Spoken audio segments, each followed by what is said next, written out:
श्री राम। कल कल चर्चा कर रहे थे, कबीर प्रेम न चखिया, चाख न लिया स्वाद, सूने घर का पाहुना, ज्यों आया त्यों जाव। कबीर साहब कह रहे हैं, हम अपने आप से कह रहे हैं कि हे कबीर, अगर तुमने प्रेम को चखा नहीं, प्रेम का स्वाद नहीं पाया, तो उसी पाहुने की तरह, उस मेहमान की तरह हो जो सूने घर में पहुंचा और पहुंचने के बाद जिस प्रकार से आया था वैसे ही चला गया, बिना स्वागत सत्कार के। खाली आए खाली चले गए। संसार में परमात्मा ने हमको भेजा है, किस लिए भेजा है? प्रेम का रसास्वादन करने के लिए। वैसे तो सृष्टि का जो विस्तार हुआ है उसके विषय में अनेक अनेक प्रकार की बातें कही जाती हैं। परमात्मा के विषय में कोई विवाद नहीं है, परंतु सृष्टि के विषय में अनेक मत मतांतर हैं। कोई कहता है नहीं, जगत मिथ्या है, जगत का अस्तित्व ही नहीं है, आभास है ये। कुछ कहते हैं कि कुछ अंशों में सत्य है, कुछ अंशों में मिथ्या है।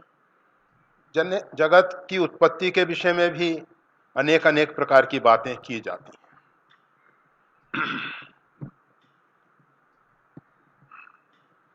हमें ऐसा लगता है कि परमात्मा ने अपना रसास्वादन करने के लिए, जैसे मिश्री का रसास्वादन नहीं कर सकती, अगर हमको मिश्री को चखना है तो मिश्री से भिन्न बन के मिश्री का रसास्वादन हो सकता है। इसी प्रकार से परमात्मा ने अपना रसास्वादन करने के लिए सृष्टि का विस्तार किया। एको अहम बहुश्याम। वो जो परमात्मा एक से अनेक हुए, केवल अपना अनुभव करने के लिए। और वो परमात्मा कैसा है? रसोबेसह, वो रस स्वरूप है, वो प्रेम स्वरूप है।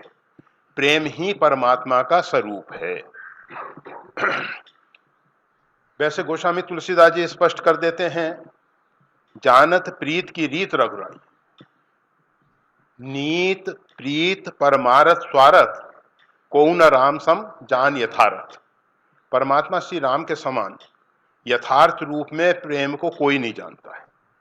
क्योंकि हम सब प्रेम की बातें करते हैं।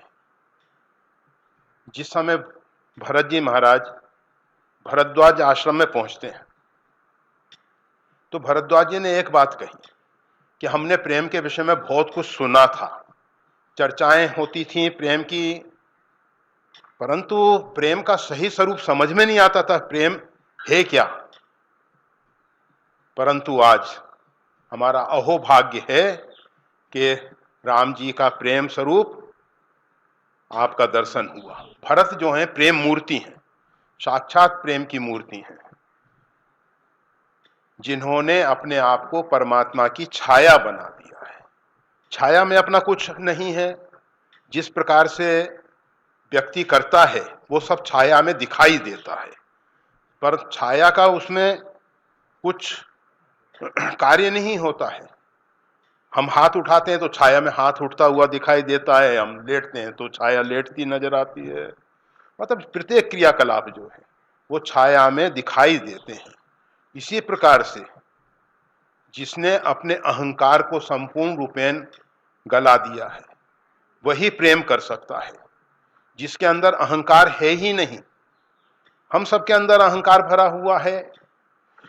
हम सोचते हैं कि आज तक हमने ये किया है, कल ये कर लेंगे, ऐसा हो जाएगा, ऐसा हो जाएगा। मतलब भूतकाल की जो घटनाएं हैं उनका स्मरण करते रहते हैं, भविष्य का आयोजन करते रहते हैं कि इसी प्रकार से। अर्थात हम हमेशा कल में जीते हैं, गई काल, बीते काल और आने वाले कल के। और इसी का नाम कलयुग है। जो कल में जीता है, मतलब भूत और भविष्य में जो जी रहा है, वो कलयुग है। और जो वर्तमान में जीता है वो सतयुग है। अगर हम वर्तमान में जीना सीख जाएं तो हम सतयुग में आ जाएंगे। हम हमेशा सोचते हैं कि ऐसा कर लेने पे हम सुखी होंगे। जो व्यक्ति ऐसी कल्पना कर रहा है कि ऐसा करने से हम सुखी होंगे, वो कभी जिंदगी में सुखी नहीं हो सकता। अगर हम वर्तमान में सुखी हैं, वर्तमान में हम अपने आनंद स्वरूप में स्थित हो जाएं, हम आनंद स्वरूप हैं, सच्चित आनंदमय हैं, परंतु अपने स्वरूप से हम भटक गए। और गोस्वामी तुलसीदास जी इस बात को स्पष्ट कर देते हैं, कर्म की होई स्वरूप ही चीने। अगर व्यक्ति अपने स्वरूप को पहचान लेता है तो कर्म के बंधन से अलग हट जाता है, क्योंकि फिर उसको कुछ करने जैसा रहता ही नहीं है। हम कर्म करते क्यों हैं? कर्म के पीछे कुछ पाने की अपेक्षा है, ये करेंगे तो ये मिलेगा। हम मोक्ष के लिए साधन करते हैं, हम भक्ति के लिए साधन करते हैं, हम प्रेम के लिए कुछ करते हैं। जब तक हम कर रहे हैं तब तक कुछ पाने की अपेक्षा है, और जब हम अपने आप में पूर्ण काम होते हैं, आप्त काम होते हैं, तो फिर हम कुछ करते नहीं हैं। हमारे द्वारा प्रकृति कराती है, हम उसमें निमित्त होते हैं। निमित्त मात्र भव्य सब साचिन।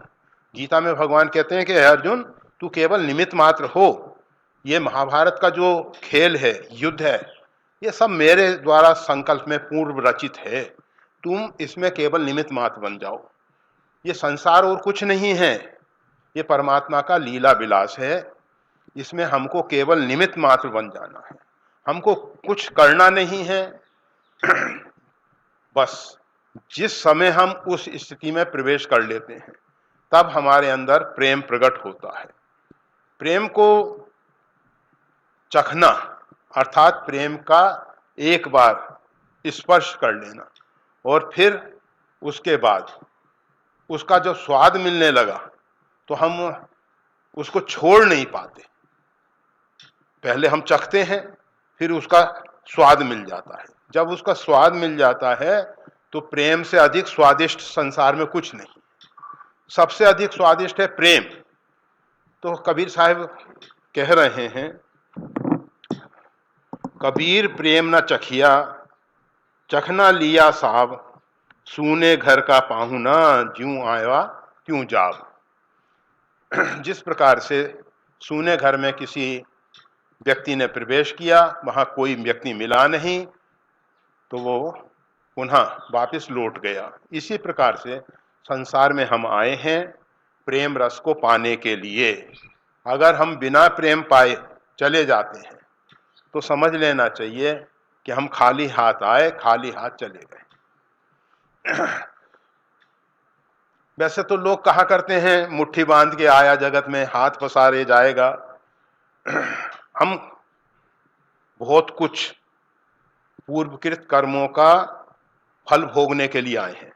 मुट्ठी बांध के आए अर्थात पूर्व के जो संचित हैं उसमें से जो हमको प्रारब्ध मिला है उसको हम भोगने के लिए आए हैं, और उस भोग को हम खाली हाथ चले जा रहे हैं।